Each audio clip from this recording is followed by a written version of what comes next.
So, Katie, I just want to say that I'm really grateful today that this is a podcast and not a video thing, because my face is so messed up right now.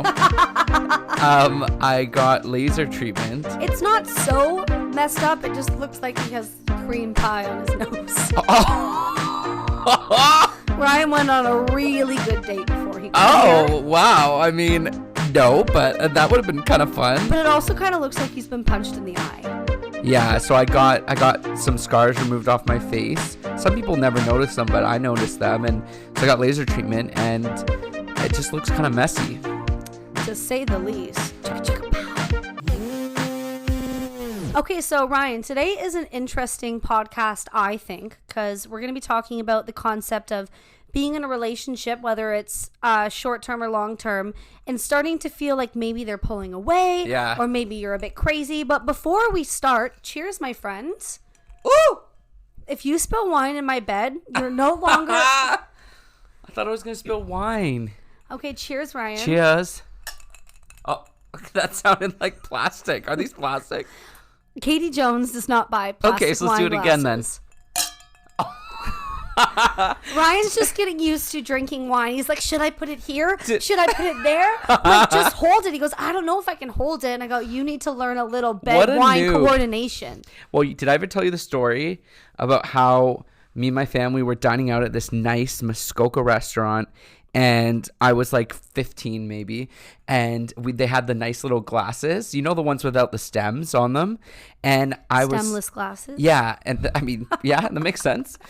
And I was like, is this glass or plastic? My mom will tell you this story. And I squeezed the top because I was like, no, for sure it's plastic. They're like, it's glass, Ryan. I'm like, no, it's plastic. So I squeezed the top, and it breaks. So meanwhile, my blood is like in this beautiful glass. Is that why you got a scar on your nose? Anyways. Okay. So I read a really interesting article the other day. It was posted by vixendaily.com, and it's called The Exact Signs a Guy is Pulling Away from You. Yeah. And I found that an interesting topic to talk about because it's a fine line that we walk as people in a relationship. If you're starting to feel like you're going through a weird phase in your relationship, or if you're an overthinker, maybe a weird day. Yeah. And trying to decipher, am I over-exaggerating, or is there something going on and I need to trust my gut? So with that said, this article kind of highlighted some common signs as to why people might start to feel like their partner is pulling away. Some of them were your person's acting more distant. Maybe they're not answering your calls or taking a lot longer to return them. The whole hot and cold attitude, or just not as attentive, which can stem into a lot of different things. You know, certain behavioral patterns they were once having, they're not executing anymore. So with that said, especially as a woman, and maybe perhaps in the gay community as well, I feel like women tend to be the maybe first people in a relationship to start self-doubting or overanalyzing or microanalyzing. And I kind of wanted to know your opinion on this, and maybe if you have any personal experience with it as well. Yeah, I find it really interesting because I definitely feel like I've had experience like that. I've never been in a serious relationship, but even when I've been talking to someone and going on dates, I feel like I'm always filled with self-doubt. And I feel like that's okay at the beginning of a relationship or dating or whatever, but I think that that's something where you've got to really check yourself and be like, you know what? Maybe this person isn't, responding slower because they're less into me. Maybe they're busy. And, I it's nice to have friends that can check me on that and be like, you're being crazy. He's probably in the shower. He's probably busy at work. And I think that it's important to reflect and realize that the more that you push those insecurities on someone, it probably is going to push them away a little bit. Exactly, Ryan. And what you just said right now is another part of this article, which was don't fall into the weird vibe trap. Oh. So hashtag weird weird. I know it's a tongue twister. Hashtag weird vibe trap. Yeah, exactly. Hashtag everyone. It sounds like kind of like a fun club. It makes a lot of sense. And I feel like anyone that could be coming to you about maybe falling into this, you would have the best advice ever. Like, don't overthink things, don't overanalyze things. But once you're in it, it's a little bit different. So with that said, falling into the weird vibe trap is you're in a relationship, dependent on for how long, and for whatever reason, you might start feeling like your partner is pulling away. Now, obviously, if your partner is no longer hanging out or calling you back or showing any interest, then this isn't a weird vibe thing. There's an issue. Yeah. But this whole weird vibe trap kind of speaks about when sometimes, particularly women, we start to feel like, oh my God, I feel like maybe he's a little bit more distant or things are changing a bit. This article did bring up the concept that I'm not saying men aren't able to multitask, is men get very fixated on the one thing that they're doing, I'm at work working on this, or I whatever the situation may be, whereas women definitely for the most part juggle a lot more things, even like mentally, and we're able to kind of have lots of things on the go, whereas men kind of hone in. And so, of course, it's not always the case. Not always the case. You're just talking more and generalizing it a bit. Generalizing, especially in respect to this article. But so basically, weird vibe trap, everyone. Have you ever fallen into the weird vibe trap, Katie Jones? Probably. Well, we need to let our super smart listeners know what I'm talking about. Okay. So you start to feel, I'll speak as a heterosexual woman, you start to feel like he's pulling away. Yeah. So instead of you enjoying your time together, you start getting in your own head, start self-sabotaging yourself. Self-doubting, maybe? Self-doubting. Yeah. So then your behavior starts to change. Now, either your partner is noticing this, or maybe, and I think worsely a word? Worsely? Maybe not worsely. Maybe. Or worse to be. Or what I'm trying to say is, let's say you start to act a little bit different because you're in your own head, and then they don't even notice. So now you're at a point where you are really desperate. That's the extreme, or looking to find some type of reassurance in your relationship. Yeah. You need him to tell you he loves you more or anything along those terms. So let's say this goes on for a while. Now you are in the weird vibe trap, because now you are constantly looking for that commitment from your partner, that I love you, everything's good. Now he or she might start thinking, I really need to watch everything I'm saying. I really need to make sure I'm constantly reassuring this person. I can't maybe be too honest at times. So now you have two people that are together hanging out, and instead of genuinely enjoying each other's company, that's why you became together in the first place. You have two people totally inside their heads. And if it's not addressed and changed, or at least started the process on working on it, that looks like it's going to lead to the relationship just not working out. So, Ryan Durgy, how to avoid falling into the weird vibe trap? Are we going to go right into that? I think we should. Okay. I mean, I think you need to know these things. I think that's true. So yeah, let's go into it. So it's all so much easier said than done. Giving advice is so much easier than taking your own. We all know that. Yeah. But one of the big things was go about your life as you normally would. So get ready in the morning, go to work, go to church, do whatever you do. Allow yourself to live your life, and freeing up your time of constantly worrying will free up your mind a little bit, which will probably hopefully allow the relationship to kind of go back where it was, because a lot of the time, women, I'll say it, there probably was nothing even wrong in the first place. Interesting. But with that said, if you start to, do your own thing, and they're really doing their own thing, and then the communication really changes, well, like they say, if you let go of something, it'll find its way back if it's meant to be. Yeah, do you believe that? I mean, I think that that's so circumstantial, and I think we are I know that we're very busy people, especially, let's even speak about the greater Toronto area in our age that we are. We are working, we are hustling, we are paying rent and making connections and maintaining long time friendships and going to work and trying to look our best and hit the gym and Yeah. going out, that sometimes that's easier said than done. But I just found it so interesting. Like, the weird vibe trap is an easy thing to get into once you're in it. Like, It's feel a like snowball effect. exactly. Yeah. Sorry, maybe I'll rephrase that. It's not an easy thing to get into. It's hard to get out. But it's an easy thing to get worse once you're in it. And it's hard to get out. The moment you have self-doubt, even if it comes to body Yeah. image or how you're looked at in the work world, like, do my peers like me? Or even if you open your closet one day and you're like, I don't know if I like my clothes anymore. Is there a scar on my face that I don't like? Yeah, now that's all you can see. Now Yeah. all you see is a terrible wardrobe. You think people are talking about you. You think your boyfriend, Everyone's girlfriend, noticing. Yeah. Yeah. So I guess what I wish this article mentioned or discussed was how to avoid getting in it.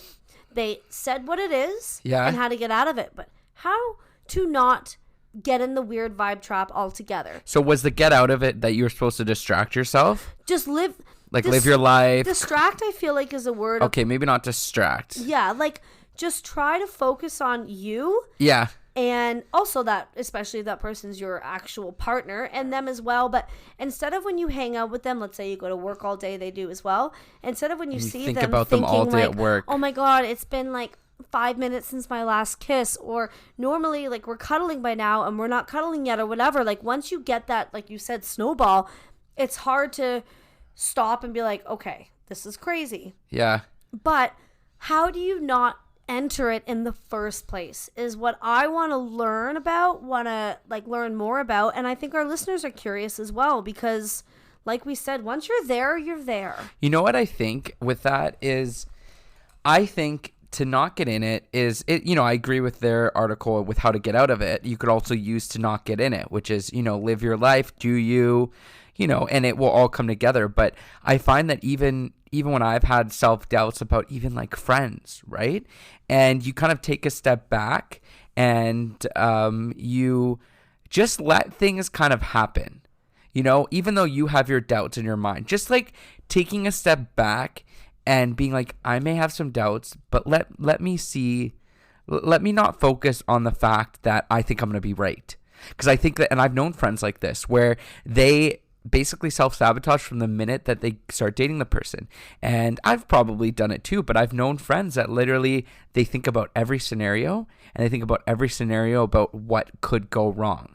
And then it ends up happening sometimes. Yeah. So I think that that's a self-fulfilling thing, is because you're putting that energy out there in a way. So you think that's one of those kind of situations where, your past, what you've gone through, what you've seen in life plays a very big role in how you approach friendships and the dating world? Like, yeah. I've been cheated on before, so there's no way I'm going to trust you right away, or my friend's done this before, so I'm not gonna, like, you know what I mean? Sometimes, but like the one friend that I know that does this, he hasn't really been in a super serious relationship, and he still does that. So I think that, and I think maybe he has been screwed over before, and I'm not talking third person right now. Katie's looking at me like, is this you? I mean, I've been there too, but I think that I can see that where your history plays a part, but I also think, I'm just going into therapy mode here, I think for me... That's the first time we've all heard that. When I get like that, I think that it's playing on my insecurities. Exactly. I think it's playing on the fact that I'm thinking, maybe I'm not good enough for this person, or maybe, maybe there's some kind of other hidden agenda. Of this person. Now I want to segue this into what we're talking about, but diving a little bit deeper. Okay. So people want that, by the way. I've had people come up who listen to our podcast, and they want to go deeper. Obama? Oh, do you guys text? Well, I mean, Obama. I just got a missed call from Obama. Oh, that's pretty cool. Yeah, you didn't get one? No, I mean Michelle and I text sometimes, but whatever. Just kidding. No, what I wanted to talk about. So going from the concept of, you are most likely overthinking this, everything that we've just spoken about. Now, when do you trust your gut? When do you really say, okay, I've asked him a few times or she a few times if everything's okay, and they've said yes. and they've kissed you after. And then the next day you feel the same way, but you don't say anything. And then the next day it brings up again and you just feel guilty because maybe you're being a nag. When do you eventually go, okay, as annoying as I might be, as much as I might be stressing myself out with this, in my heart of hearts, something is going on. So with that, what I'm trying to get at is, when do you really address something that you're truthfully feeling? And how do you come back from accusations? So maybe you finally reach a point in your life where you're like, in your relationship, where you say, okay, no, seriously, this isn't me trying to, relive this conversation we've gone over. I don't feel like something is right. At what point is it okay to ask to see the text messages, to ask to see the Instagram or the social media? Or at what point is it okay to say, are you flat out cheating? And can you come back from that? So we're going to go into this one, eh? I think this is good. Okay. I literally cheers. The wine is flowing. The truth is coming out. The face is glowing. With the polysporin. My face is gonna look beautiful once all of this is healed up. And it's so pretty when my eyes are closed. I don't know if anyone's gonna date me after they listen to this podcast, but anyways, you know what? The truth is coming out. I literally got someone's passcode. I asked them for their passcode of their iPad and went through their messages on the first night. Okay. Let me give you some context. No, seriously. No, don't give me some context. Tell the story. At what point are you like, I don't even remember your name, but I want to see your DMs? No, I did remember his name, but I just felt like he owed you. No. So like, he was like, oh, I'm not on Grindr, which is like kind of like a gay hookup app for the most part. I'm like, okay, cool, blah, blah, blah. So all these things throughout the date started to add up where I wasn't sure if I could fully trust him. And it's just the first date. And, that's definitely partly probably my own insecurities. So when he said he didn't have Grindr, and all of a sudden I look over and, we had snuggled a little bit and kissed a little bit. So I was in his bed. And I look over, and on his bedstand, the iPad lights up and says new Grindr message. So the context was, I said, oh, I thought you didn't have Grindr. And he goes, no, it's my ex's iPad, and it's his Grindr account. So I was kind of like, well, why does he have, in my mind, I was like, why does he have the ex's iPad and logged into the Grindr account? Like, this seems weird. So basically, what a weirdo! And somehow it's active. So like, is the ex on Grindr on a different phone and he like reads through the ex's messages? I don't know. Seems weird to me. So I asked, and I said, I left it alone for a bit, and then I was like, this is really bothering me in my mind. So I go, is that really your ex's iPad? He goes, yeah. Like, if you want, you can go on in the iPad. And at first I was like, no, it's okay. And 5 minutes go by. Like, actually, no, I'd like to see everything. Stop. I'm like, yeah, actually, you know what? I do kind of want to see it. You know what? And so he gave me the passcode, and it was his ex's Grindr. Oh, see, like, that's good. That's good. Yeah, it was. All right, Katie Jones, it's that time on the episode again. Episode again. Yeah. Oh my God, we really need to work on We need to work on some harmonizing and being in sync with each other. And also, who knows if this even goes with our theme music for the social media bump. That's okay. It's that time again. So just and remember and love us. And, we've gained some followers. So maybe these social media bumps are working. Follow us at KTEE Jones. That's my Insta. I'm private. I'm not becoming unprivate. Oh, okay. You guys have to add me. I'm private too. I'm not becoming unprivate. Mine's at Ryan Durgy. I've been getting all these random accounts, but maybe they're listeners, and I've been declining them because I don't know who they are. But anyways, okay. Well, if you are a listener and somebody request, DM me too. And also our podcast Instagram is at Is This Adulthood? Is This Adulthood? And Twitter is at ITA_podcast. Join the other 4 followers that are listening or following on Twitter. Guys, for all of you, by the way, ITA is This Adulthood if you're like, in the bath or something and you're wondering. In the bath. So yeah, join the other 4 followers on there and engage with us. Yeah, our Twitter sucks. Thanks, Katie. I'm the one who does the posts on there, so thank you for that feedback on the air. No, you do a good job. People are just clearly people love Instagram. The only time people get to Twitter is if it's like reality stars or like presidential people that have feuds. Aren't we both? The only time I ever go on Twitter, it's like, oh my gosh, there's beef between Cara Maria and so from the challenge. Have you been watching the challenge? Yeah.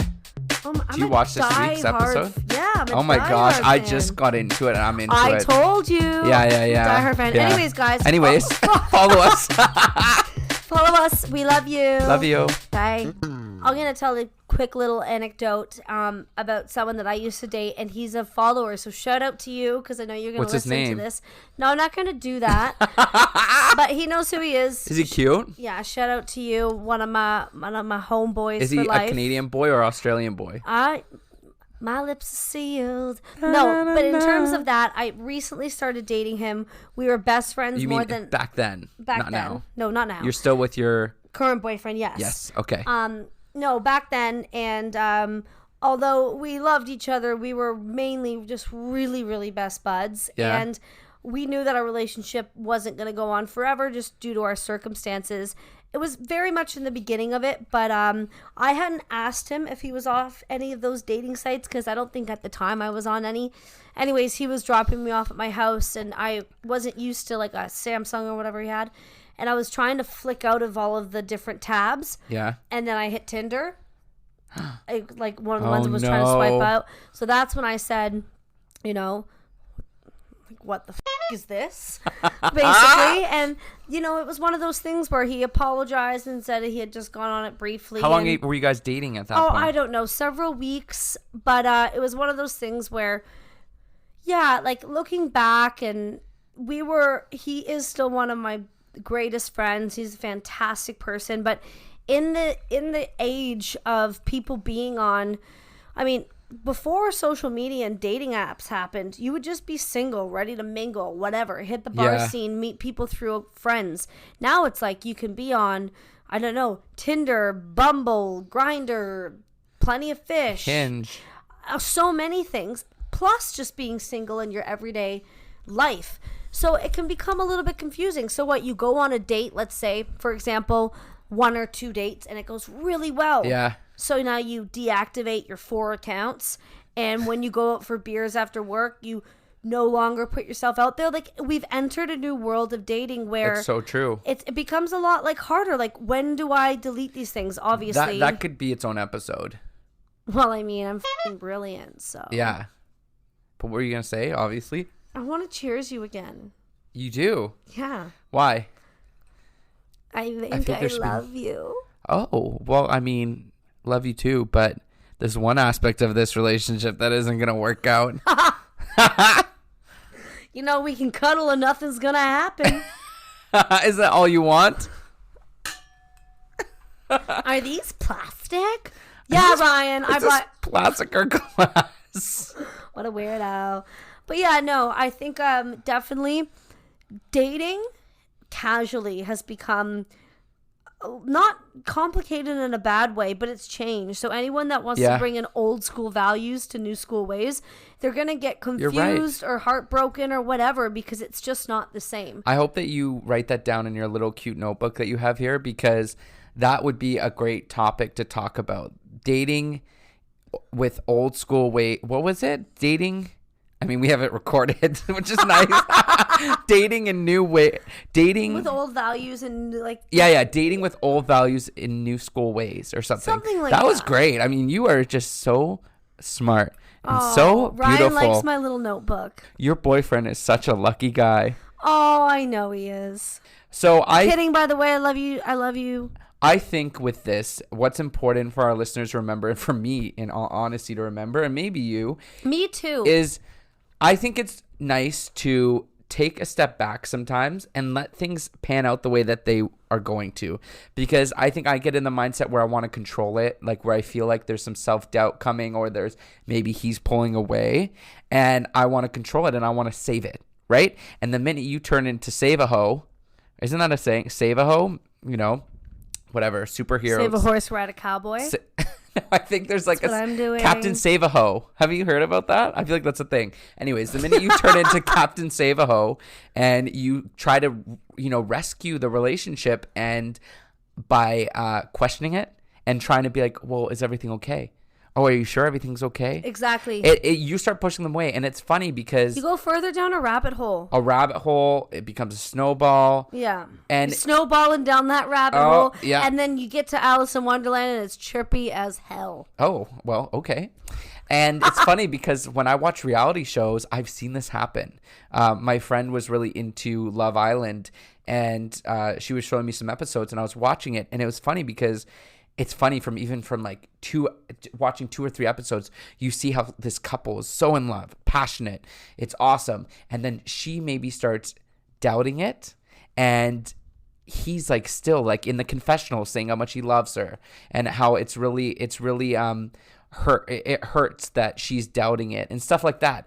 And then slowly as she starts to question it and push more and more, and this could be a guy too, whatever, when the person is insecure and starts pushing it, that they start drifting. Exactly. And then someone catches their eyes that isn't being like that isn't maybe quote unquote nagging them, right? And it's not always nagging. I think that sometimes you do have to trust your gut, but I think that sometimes you can ask your question and say, is everything okay? Yeah. But eventually maybe you have to trust your partner. And if you're not trusting your partner, is that the right relationship for you? Absolutely. And I think with that said, just wrapping up, like we learn from a young age and we really try to incorporate into our everyday lives is communication will always serve you well.